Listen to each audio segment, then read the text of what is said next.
지난해 OECD 경제협력개발기구에서 한 가지 조사를 하고 조사 결과를 내놓았습니다.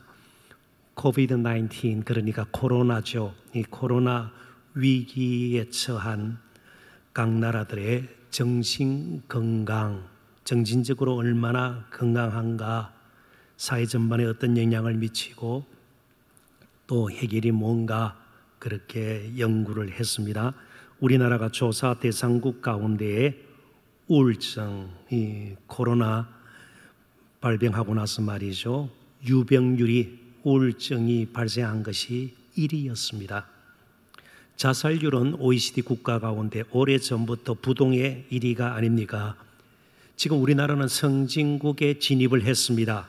경제적으로는 급성장했지만 정신적으로는 전 세계 그 어떤 나라들보다 병들어 있음을 우리는 인정해야 합니다.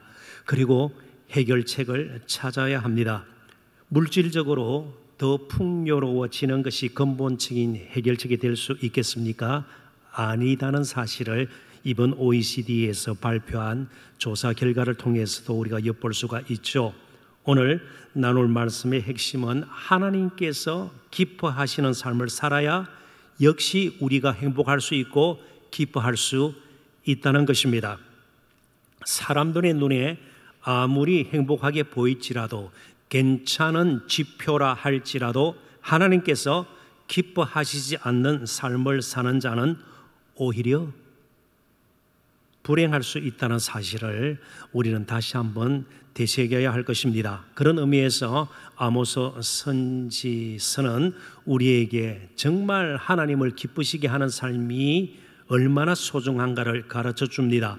아모스 선지서는 외형적으로는 풍요를 누렸지만 영적으로는 심각한 상태에 놓여 있던 북이스라엘, 특별히 여로보암 2세가 통치하던 시대의 시대상을 꾸밈없이 그려주고 있습니다. 여로보암 2세는 주전 8세기 말에서 그 중엽까지 다스렸던 왕입니다. 특별히 아모스 선지자는 이 시대에 베델을 중심으로 사역을 했는데 북이스라엘에는 아주 중요한 금송아지 우상이 있던 곳 두 군데가 있었는데 그 중에 한 곳이 베델입니다. 또 다른 곳에 단이라는 곳에서도 있었으니까 베델은 우상 숭배의 중심지였습니다. 그리고 동시대에 활동했던 선지자가 호세아 선지자예요. 그런데 호세아 선지자가 이스라엘 백성들의 개인적인 영성 회복을 주로 외쳤다면 아모스는 공동체의 영성 회복을 위해 헌신했던 선지자라 볼 수 있습니다. 비뚤어진 신앙 인격과 삶을 바로잡는 것뿐 아니라 불의한 사회를 변혁시키는 것도 하나님 백성들의 할 일임을 아모스는 특별히 선포했던 것이죠.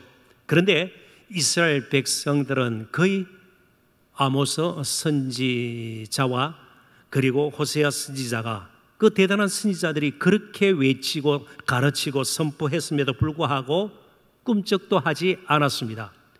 함정이 있었기 때문에 그것입니다. 그래서 오늘 우리는 그것을 짚어보고 좀 더 다른 측면에서 하나님을 기뻐하시는 삶이 무엇인가를 생각해 보아야 합니다.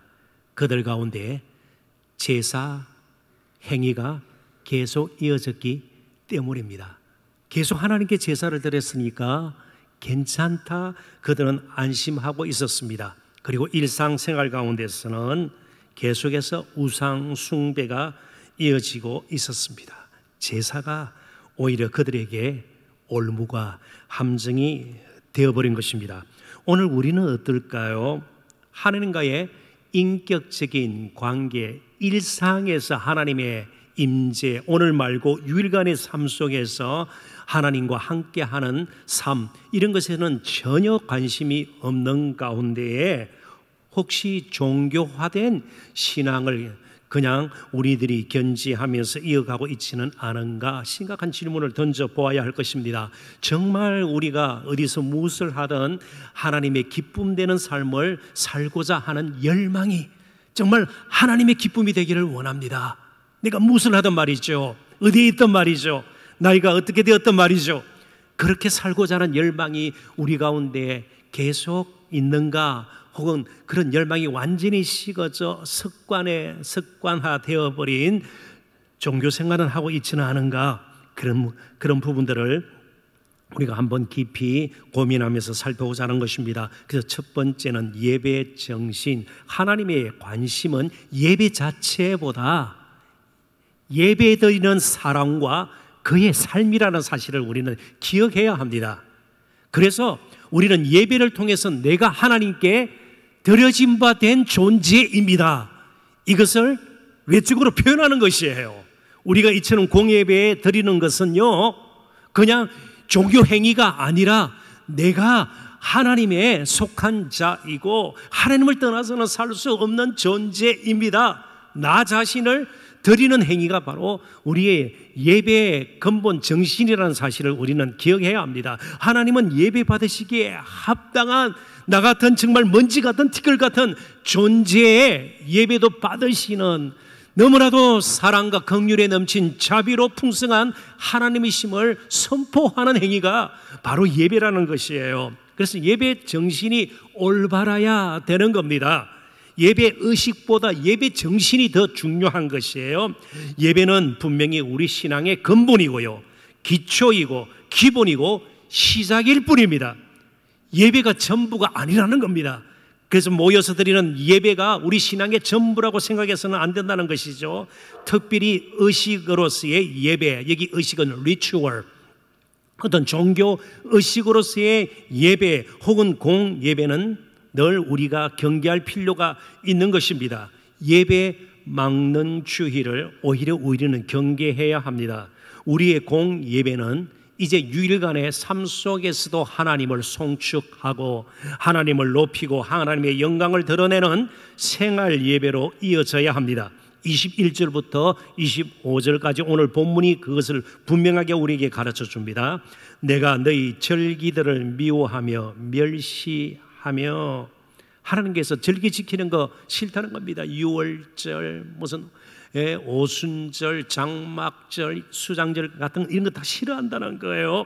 너희 성회들을 기뻐하지 아니하나니, 하나님의 이름으로 모인 거룩한 그 모임들도 기뻐하지 아니하나니, 너희가 내게 번제나 소제를 드릴지라도, 이스라엘의 5가지 대표적인 그런 제사가 있는데 그 중에 일부를 그냥 오늘 언급한 따름입니다. 번제나 소제를 드릴지라도 내가 받지 아니할 것이요, 너의 살찐 희생의 화목제도 내가 돌아보지 아니하리라. 내 노래소리를 내 앞에서 그칠지어다. 심지어 찬양하는 것도 하나님께서 그만두라는 것이에요. 내 비파 소리도 연주하는 것 물론이죠, 내가 듣지 아니하리라. 오직 정의를 물같이 공의를 마르지 않는 강같이 흐르게 할지어다. 이것은 생활 가운데서 일어날 수 있는 일입니다. 그냥 입으로만 하는 공의와 정의가 아닌 것이죠. 이스라엘 족속아, 너희가 40년 동안 광야에서 희생과 소제물을 내게 드렸느냐. 하나님께서는 이스라엘 백성들의 제사 찬양을 싫어했습니다. 그들의 모임을 불편해 하셨습니다. 이스라엘 백성들은 하나님께서 그들의 제사는 무조건 받으시리라 생각했습니다. 그렇지만 하나님께서 받으시는 제사가 있고 받지 않으시는 제사도 있음을 그들은 잊어버리고 말았습니다. 아벨과 가인의 제사 중 하나님께서는 믿음으로 드리는 아벨의 제사만 받으셨습니다. 어떤 제물을 드렸는가가 아니고요, 믿음으로 드렸는가, 그들 자신이 함께 드려졌는가, 정말 하나님을 경외하고 하나님을 사랑하고 하나님을 높이고자 하는 그 마음으로 믿음으로 드렸는가, 거기에 따라서 하나님의 받으심과 받지 않으심이 결정이 된 것이죠. 제사라고 무조건 다 받으신 것이 아닙니다. 제사가 하나님께 기쁨이 되기는커녕 심지어 짐이 된다고까지 말씀하십니다. 이사야서 1장 14절에도 나와 있죠. 내 마음이 너희의 월삭과 정한 절기를 싫어하나니 그것이 내게 무거운 짐이라 내가 지기에 곤비하였느니라. 기쁨이 아니라 하나님께 짐이 된다고 그랬습니다. 하나님께서는 이스라엘 백성들이 드리는 제사에 지치셨다는 겁니다. 이스라엘 백성들은 제사를 받으시는, 제사가 초점이 아니라 제사를 받으시는 하나님께 관심을 두어야 했습니다. 어떤 제사를 드리는가? 앞서서 제사를 받으시는 하나님께 그들은 주목을 해야만 했습니다. 하나님께서 기뻐하시고 진정 원하시는 것이 무엇인지 그들은 깨달아야만 했습니다. 정의와 공의로운 삶을 하나님께서 기뻐하신다는 사실을 그들은 가마득하게 잊어버리고 있었습니다. 이스라엘의 광야 생활은 가장 가까이에서 하나님을 아는 기회요 훈련의 장이었던 것이죠. 그러나 이스라엘 백성들의 예배 정신은 결국 회복되지 못했다는 사실을 우리는 성경 여러 군데서 찾아보게 되는데요. 특별히 이사야서 마지막 장에서도 그 부분이 확연하게 드러나고 있습니다. 이사야서 66장 1절부터 3절을 제가 읽어보겠습니다. 여호와께서 이와 같이 말씀하시되 하늘은 나의 보좌요 땅은 나의 발판이니 너희가 나를 위하여 무슨 집을 지으랴. 그래서 너무 건물에 집착하는 것도 웃기는 것이죠. 하나님께 우리의 마음을 온전히 드리고요, 하나님께 관심을 집중하고요, 정말 하나님의 말씀을 붙들고자 하는 그 열정이 중요한 것이라는 겁니다. 하나님은 성전 자체도 그것 자체가 굉장히 하나님께 감동을 주고 그럴 수는 없다는 것을 말씀하고 있습니다. 내가 안식할 처소가 어디랴? 나 여호와가 말하노라. 내 손이 이 모든 것을 지었으므로 그들이 생겼느니라.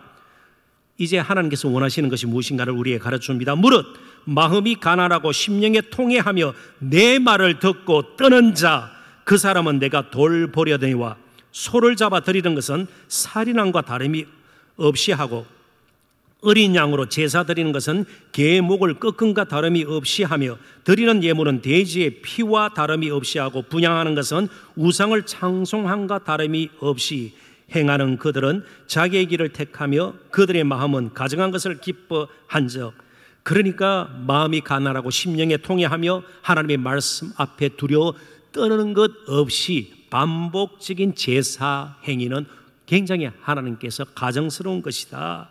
하나님을 함부로 대하는 모독적인 행위라고 하나님께서 말씀하고 있습니다. 우리는 하나님과의 인격적인 만남이 없는 형식적인 예배를 경계해야 합니다. 일방적인 한편으로만 종교 의식으로서의 예배가 되어서는 안 될 것입니다. 우리는 하나님을 예배해야 합니다. 하나님을 예배해야 합니다. 하나님을 마음 중심으로부터 하나님을 예배해야 합니다. 어떤 식으로, 어떤 순서와 내용으로, 누구와 함께는 그다음 문제예요. 하나님을 예배하는 것이 우리에게 중요합니다. 그러려면 예배를 받으시는 하나님을 늘 깊이 일상생활 가운데서도 생각을 해야 합니다. 하나님을 사모하는 마음이 있어야 합니다. 그러면 순수가 어떻게 되었든 예배 내용이 무엇이든 그 예배는 역동성을 가지게 될 겁니다. 정말 하나님께서 영광을 받으시고 우리에게는 기쁨 넘치는 그런 예배가 될 것입니다. 팀 켈러 목사님의 말을 또 이쯤에서 인용을 하겠습니다. 당신도 그리스도인으로서 하는 여러 활동을 쌓아 올리고 교회 공예배에 한 번도 빠지지 않고 출석할 수 있습니다. 머리로만 아는 기독교 교리와 성경 정보를 늘릴 수도 있습니다. 그러나 이는 지혜와 깊이와 행복과 사랑이 더해가는 것과는 다릅니다. 영적으로 성숙하고 건강한 하나님의 사람으로 세워지는 것하고는 별개라는 겁니다. 왜냐하면 하나님의 관심은 제사 자체와 무슨 제물을 드리는가 이전에 제사 드리는 자와 또 그의 삶, 그게 하나님의 관심이 주어지기 때문에 그렇습니다. 그런데 이스라엘 백성들은요, 계속해서 제사를 드리면서 안심하고 있었습니다. 그리고 실제 생활 가운데서는요, 하나님을 섬기지 않았습니다. 두 번째, 우상 처리를 하는데 실패를 한 것입니다. 이스라엘 백성들의 제사가 하나님께 전혀 기쁨이 되지 못했던 가장 큰 이유는요, 그들이 몰래 섬겼던 우상들이 따로 있었기 때문입니다. 26절 27절입니다. 너희가 너희 왕 식국과 기운과 너희 우상들과 너희를 위하여 만든 신들의 별 형상, 하늘의 별 형상을 지고 가리라. 내가 너희를 다메섹, 지금의 시리아 쪽이에요. 다메섹, 그러니까 북쪽 밖으로 사로잡혀 가게 하리라. 아수르에게 북이스라엘이 멸망하고요, 그 후에 남쪽 유다도 바벨론에게 다 멸망합니다. 북쪽으로 포로로 잡혀가고요, 끌려가고요, 나라가 엉망이 되는 것이죠. 그의 이름이 만군의 하나님이라 불리우는 여호와께서 말씀하셨느니라. 식국과 기운, 우리에게는 익숙치 않은 우상입니다. 뭐 여러 해석이 있습니다만은 이어지는 말씀 가운데 너희를 위하여 만든 신들의 별 형상, 그러니까 식국과 기운은 뭐 이 정도로 알고 있으면 좋겠습니다. 메소포타미아 사람들이 섬겼던 별신, 그 별자리 있지 않아요? 그것이 농경사에서는 굉장히 중요했습니다. 그러니까 풍성한 수확을 염원하면서 섬겼던 별신, 별의 신들로 이해하면 뭐 좋겠습니다. 그 정도로 해도 충분합니다. 왜냐하면 가나안 사람들이 톡착 우상들이 있었습니다. 섬겼던 대표적인 게 바알과 아세라예요. 그거는 기본이고 메소포타미아 신들까지 섬겼다. 이 말은요, 풍성한 수확을 위해서는요, 욕심을 채우기에 급급했던 그들에게는요, 바알 아세라 정도가 아니에요. 생전 듣도 못한 이런 신까지 섬겼습니다. 하나님만 섬겨야 될 이스라엘 백성들이 가나안 사람들이 섬기는 대부분의 우상들 뿐만 아니고 이런 우상들까지 섬겼다는 겁니다. 자신들에게 유익한 것은 무엇이든 섬겼다는 것이죠. 그러니까 하나님만으로는 만족하지를 못했습니다. 하나님은 그들의 욕심을 채워주시기에는 턱없이 부족한 그런 신이었다. 사실은 그것을 우리에게 뚜렷하게 보여주는 것이 그들의 우상숭배의 모습입니다. 우상숭배의 죄에서 벗어나지를 못했습니다. 욕심이 제어되지를 못했기 때문입니다. 자족하지 않았기 때문에 할 수만 있다면 우상의 수를 그들은 계속해서 늘려갔던 겁니다. 숨은 우상숭배를 우리 또한 마찬가지예요. 예배로 가리려고 해서는 안 되는 거예요. 절대로 우리의 예배가 숨은 우리의 우상을 덮을 수가 없어요. 오직 예수 그리스도의 피 외에는요, 다른 것이 없어요. 가난한 심령이 되고, 그래서 이제 우리는요, 일상생활에서도 하나님만을 섬기는 삶, 그리고 하나님을 언제나 송축하는 삶을 살아야 합니다. 정의와 공의가 정말 강물처럼 흐를 수 있도록 우리의 삶이 그렇게 되어야 합니다. 그렇다면 예배가 무엇입니까? 우상을 가리는, 덮는 수단으로 하나님께서 흡족하게 하실 것이다, 이런 식으로 맞춰지는 예배가 아니고요, 우상 숭배를 하고 살았던 숨은 우상이 무너지는 시간이 되어야 합니다. 회개하고 회복이 되는 시간이 되어야 돼요, 예배가요. 그래서 하나님만 섬기겠다는 결단이 새로워지는, 정말 불신적으로 살고 숨은 우상을 쫓아서 정말 세상 사람들 이상으로 욕심을 부리면서 우상 숭배에 빠져버렸던 우리 자신을 내어놓고 철저하게 회개하는, 실제로 우상을 부수고 청산하고 처리하는 예배가 되어야 합니다. 그래서 예배를 주신 것이에요. 그래서 이스라엘 백성들에게 절기를 주신 것이고요, 안식일을 주신 것입니다. 하나님께로 돌아오라는 것이죠. 가던 길을 멈추고 말이죠, 우상으로 향했던 우리의 마음을 이제 바꾸어서 하나님을 향하도록 그렇게 안식일을 주셨고요, 또 여러 절기를 주셨습니다. 우상을 버리지 않고서는 우리의 예배도, 우리의 영성도, 그리고 우리의 삶도 회복되지 않을 것입니다. 교회 물론입니다. 예배가 지속되면 교회는 계속해서 건강을 유지할 것이다, 막연한 기대를 우리는 조심스럽게 이제는 접을 수도 있어야 합니다. 예배가 이미 말씀드렸습니다. 우리 신앙의 그건 기초예요. 기본이고요. 시작일 뿐입니다. 전부가 아니라는 거예요. 더 중요한 것은 예배를 받으시는 하나님을 이제는 좀 더 가난한 심령을 가지고 앙망하고 그분에게 가까이 나가고 인격적인 관계를 맺고 동행하는 것이 우리에게는 참으로 필요하다는 거죠. 미국의 세계 1위 피자 배달 전문 업체 도미노 피자라는 게 있습니다. 도미노 피자, 우리나라에도 2022년 현재 477개 매장이 들어와 있습니다. 1960년경에 설립이 되어서 지금은 전 세계 190나라에 도미노 피자가 들어가 있고요. 1만 8천여 개의 매장을 두고 있습니다. 그런데 이탈리아에 진출을 했는데 7년 전에 말이죠. 그리고 최근에 29개 매장을 폐쇄하고 철수하기로 결정을 했습니다. 그러니까 실패했다는 거예요. 자, 피자의 본고장이 어디일까요? 이탈리아예요. 이탈리아예요. 미국에서 피자를 만든 것이 아니에요.